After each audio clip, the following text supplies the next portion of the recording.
Howdy everyone, it's me, Stains Texas, here to present Stellaris, a new game on this channel. I have played this game many times before. However, it's been out for long enough that when I say I played this game many times before, I mean I played this game many times before years ago. As a result, this is version 3.2, and I'm most familiar with version 1. What's more, several DLC have come out since then, and I have come back every once in a while, so I'm not, like, completely blind as to what's going on. I have played a few rounds. But I figure that as someone who is definitely struggling to keep up with modern Stellaris, I thought it'd be interesting if you all wanted to share the experience of trying to view some of the newer changes. If you're older players of the game, potentially, you might want to see what's up these days. Or if you're new, well, this is what it is now. So if you're new, this is what you're going to get. And speaking of which, the new Aquatic DLC just came out, which I figured was as good a time as any to actually dive into this game. And I'm not entirely sure what this entails. I assume there's going to be some stuff to dig into here. But as the game has gone on, you got the lithoids, then the necroids as a new and improved species. You also got some humanoids.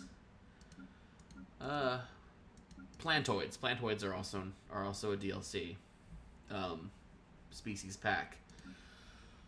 So I want to play an aquatic species because I haven't played one before, and I thought it'd be kind of cool. We have a bit of a selection here, and all of them are wildly wacky and creepy, and frankly, they scare the living shit out of me. Some of them do. So I think we're going to choose a delightful... Oh my goodness. This reminds me a bit of the Fungaloids, so you may skip on that. But this is just delightfully abominable. Like, this is some Cthulhu nonsense right here. Or maybe this. This is honestly more in line with an aquatic creature. But like this is ticking off some buttons. I also like that it's kind of got a peacock design going on here, so it's horrifying, obviously, but it also has that refined quality to the horror. It's the kind of species that both leaves you in awe, even as you are half fainted from terror. A few others to look at, but honestly, this is the one that really caught my eye, so that's what I'm going to go with. First, let's go to the name list, because the name list actually does determine what your species name is going to be. And is it all the way down here? No? Is it in alphabetical order? Yep, it is. Eustace Flowerdew. No. Ooh, it's kind of alright. Yes, ISS Twilight's Beacon, ISS Moniker. I mean, these are all suitably grandiose, to be sure.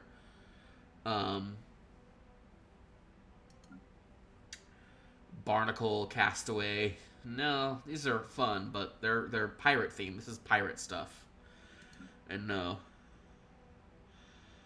Kikan Tatmore. This seems to be regal enough that I'm interested in it. So I think we might go with this. And now, let's look at the traits. Now, there are a few traits apparently in modern Stellaris that are effectively useless. And here's the thing: we're trying to go with aquatic, and these are some specific traits you can only get when you're a certain kind of creature, and you need a certain type of planet. And we're going to get with a wet ocean planet. And we're going to name it Hearthsea. Ooh, I do like that. That's a good one. Hearthsea in Haven Sky. I like it. I like it a lot. But this now means that we can now be an aquatic species. Now, this makes things difficult. Because for all dry planets, I think like, so for anything that's like an Arctic planet or a savannah, like, or a arid planet, this is going to be a nightmare. But we do get bonuses to planets, to ocean worlds, like actual bonuses. So it's a bit more specific, I mean. But we could try. I mean, it's going to be kind of fun. It really will limit our play style, but it also is something new to the DLC that we might want to check out. Now, as I understand it, these days,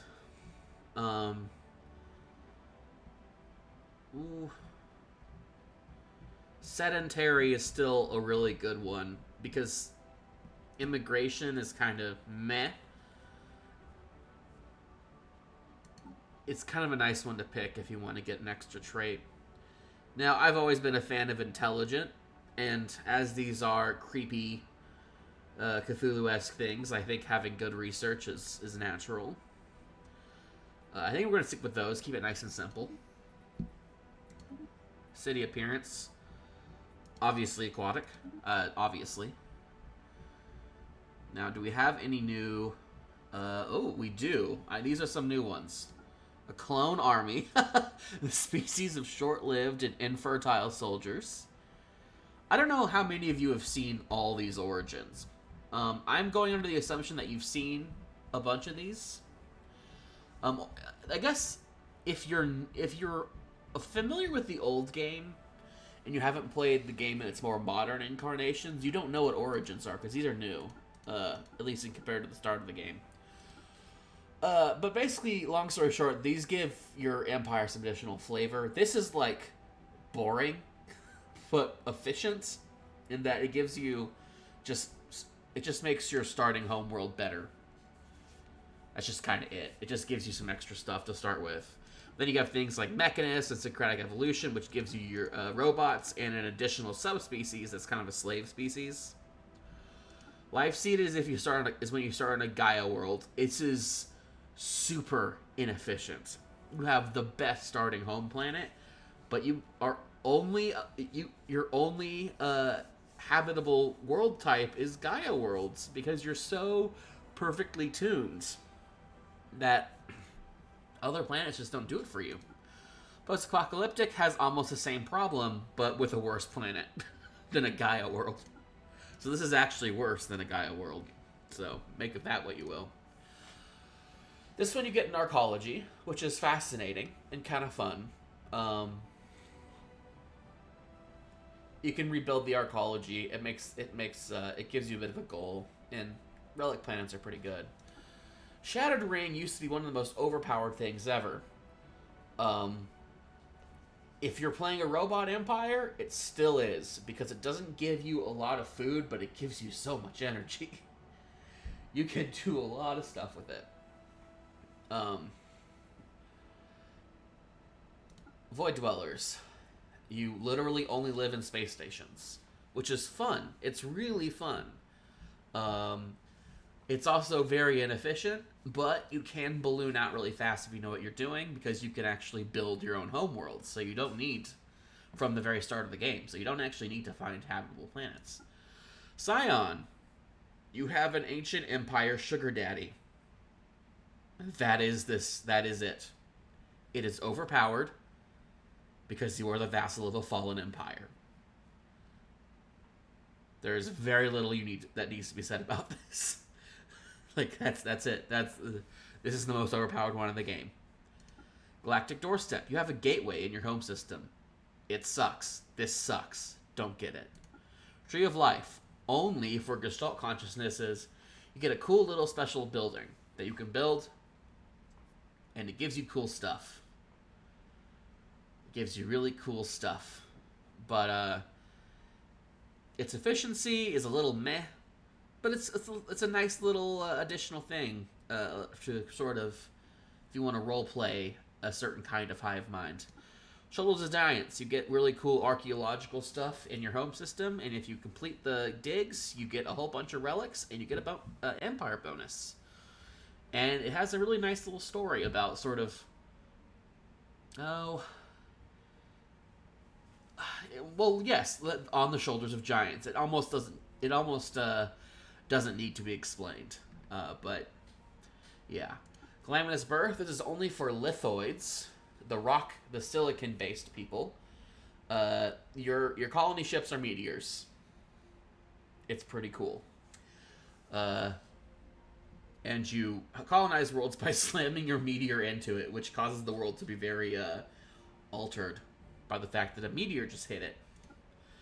Resource consolidation. Your machine empire starts on a machine world. It's pretty alright, especially if you're a machine. Common ground, you start with a federation. Kind of meh, because you have neighbors that are all up in your grill, but also you have neighbors that you can use to fight other people, so. Hegemony, you have vassals. You have a federation that's more of a vassalage than an actual, like a united federation. Also, depends on how well you can use your AI allies. Doomsday. Your planet will explode. So you have to get off it, or your species is doomed. This really sucks. You get a nice bonus to, like, basically, as it represents your species scrambling to survive. So, you know, it's not impossible, but it's pretty hard. Lost Colony. You have a species that is exactly identical to yours elsewhere in the galaxy. That is it. Necrophage. You're a parasite creature that uses the corpses of other species to breed. Yay. That's another DLC one. They're pretty creepy. Clone Army. This is one of the new ones. Short-lived and infertile soldier clones, exceptionally proficient in matters of war, left masterless and alone to question their engineered purpose and uncertain fate. You get 2 ancient clone vats buildings for your homeworld that produce clone soldier pops. Ancient clone vats have an empire limit of 5, which means you cannot build more than that, I guess? And you must have to resettle them across the galaxy. Which makes sedentary a very bad perk if you want to pick this. Here be dragons. Since time immemorial, this civilization has shared a star system with a formidable dragon. The mysterious creature's behavior sways between distant benevolence and haughty indifference. How this relationship will evolve as planet dwellers take to the stars remains to be seen. You have a space dragon in your home system. If you displease it, it will kill you. That's pretty nuts, because space dragons are like mid to late game enemies. You will not be able to fight that thing. So, yeah. Ocean Paradise. Since its birth, this civilization has enjoyed peace in a generous environment with no natural enemies, enabling unhindered growth and opulence. This homeworld is an ocean world size 30, with rich fruit deposits, bonuses to happiness, pop growth, and outputs. Guaranteed habitable planets are instead frozen worlds. Ooh, that's pretty gnarly. That's pretty gnarly. However, here's the thing. We're going with, like, the Star Spawn Elder God stuff here. Having a Star God in your home system seems appropriate to me. And I really like that idea. So I think we're going to do Here Be Dragons and see what's up there. Now, obviously, full fanatic spiritualist and militarist. With, I believe, probably a high priest. Just for the lulz. I don't know, it's not the most efficient probably, but it's what I'm going to go with because sometimes having a cool idea is better than having the most efficient idea. Anglers, adept at utilizing nature's bounty. This society provides itself with a stable influx of sustenance and economic value. Well, this is just fantastic. If you have ocean worlds, but it only works on ocean worlds, which is very situational. Catalytic processing replaces metallurgists with catalytic technicians. It turns food into alloys. That is different. I might like that. I might like that. Pleasure seekers. Probably not what I'm going to go for here. Interestingly, we don't have like a philosopher king. I think they got rid of that one. Is it because it was useless? Is it because the philosopher king option was useless so they got rid of it? See, that's just a shame.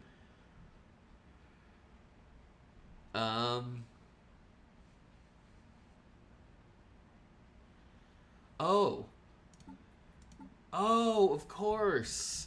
Yes. Spiritualist authoritarianism gets you imperial cults, which gives you high edict capacity. Is it the best? No, probably not.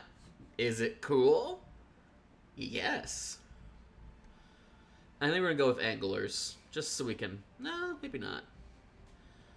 Maybe not.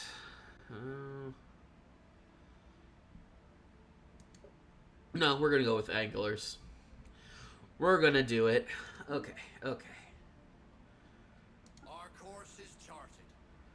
We all have the makings of greatness in us. Yeah, we're going to go with aquatic. I'm just going to keep cycling through here until I see one I like. The Imperium of Haven Sky. No. Wait. That's not what we're going with. Lishan? Ooh, that's pretty cool. No. Magnoid? No. Themesian? We're getting closer. Numerian. Oh, yeah, we're doing that. Oh, yeah. The Numerian Imperium? No. Numerian Empire? Nope. Too bland. Sacred Numerium Imperium. I like it. We're going to go with that. Obviously, it's going to be super ornate. We want... Actually, what about zoological? I think we want... like a space dragon. How about that? Let's try that. Kind of representing the void dragon we got flying around our system. And let's do that. And let's do that. Oh no, let's do that. Okay, yeah. It'll do, folks. Aquatic.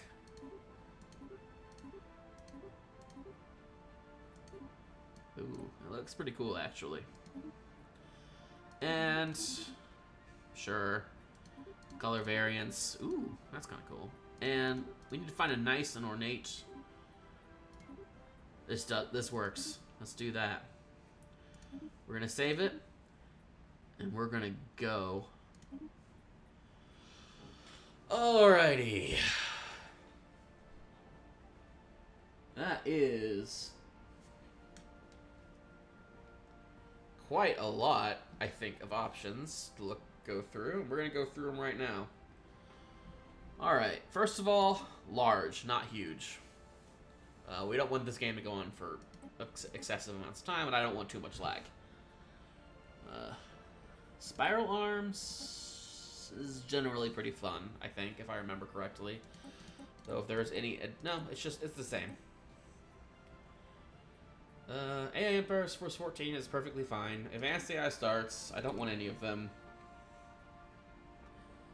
Fallen Empires... 2 should work. Broader empires. I don't remember what these are. Spacefaring civilizations that spend most of their time fighting amongst themselves and raiding their neighbors. Let's get... Oh, nope. Let's get 3 of them. Tech, tradition, cost, normal. Primitive civilizations. Let's do 1.25, just to give it a bit more oomph. Crisis strength. Meh. Crisis type. Let's do random. I don't want to know. So this is going to be 500 in-game years. I don't know what that will mean for our game. Like, I don't really know what the balance of that is, and I might not like it. But I might find it just fine. I might like it just fine. Iron Man mode is going to be off. Because I don't trust anything about I might mess up my recording. The game might crash. I don't know what's going to happen. But I do know better than to put on Iron Man mode when you're recording something for a YouTube series. It can end in tragedy. Guaranteed habitable worlds. 2, I think, is the default. Xeno compatibility and Caravaneers are both on. Growth required scaling.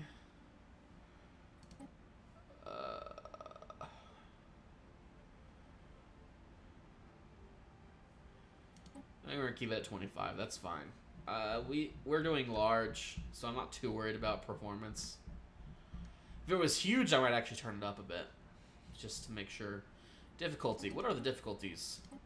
So we got Cadet, Ensign, Captain, Commodore, Grand Admiral. We're gonna go with Ensign because I genuinely will need time to learn how the game is working. And we're gonna do random empire placement. Alrighty. Ooh. Well, isn't that a pretty little piece of art right there? How very fascinating.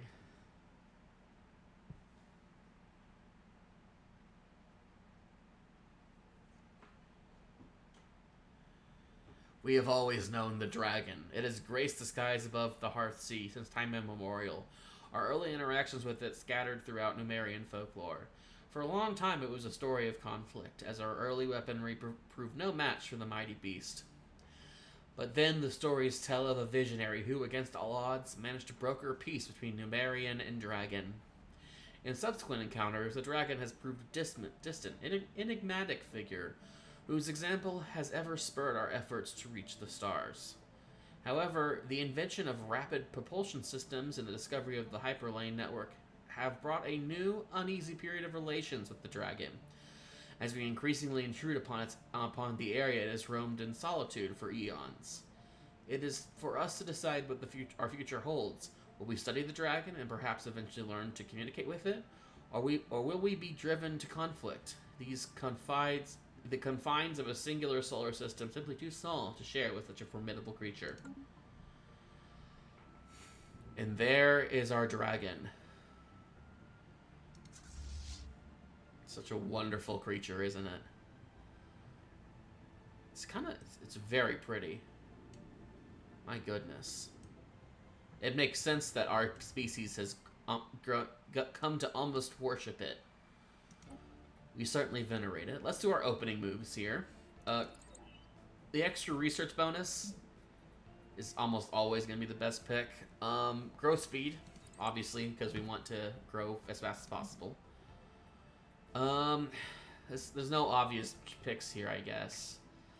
I might go for power exoskeletons just because the minerals, we're pretty much always going to want those. Oop. Alright, let's take a look at our system and the surrounding galaxy. Got a habitable world right next door. That's pretty great. We are on the very outer edge of the system, towards the end of one of the 2 spirals.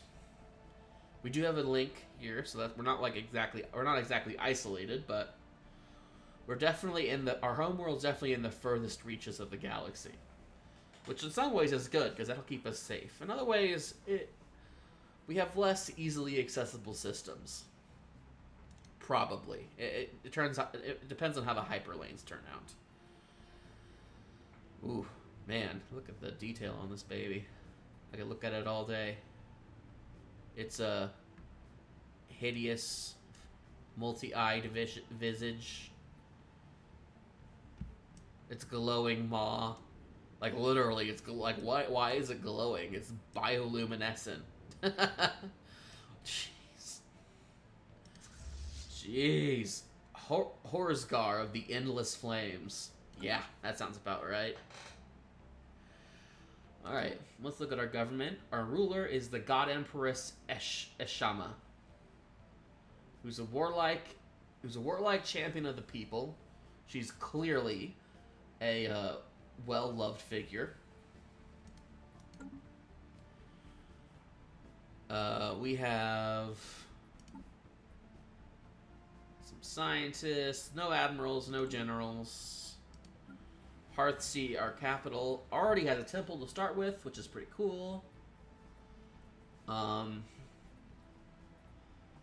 We are doing we have pretty good fishing. We have anglers instead of just normal farmers, and they produce goods and trade values.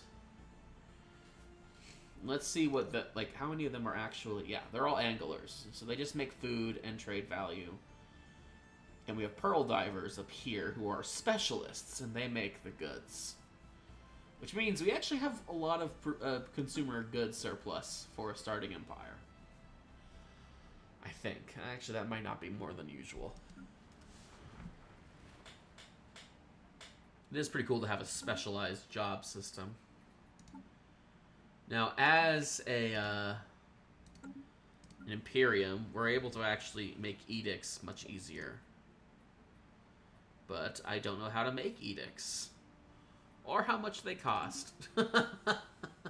Oh, here they are. Okay. Yeah, we can have 4 edicts.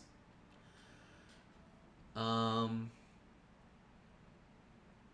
of them seem particularly useful at the moment, so we'll just hold off on them.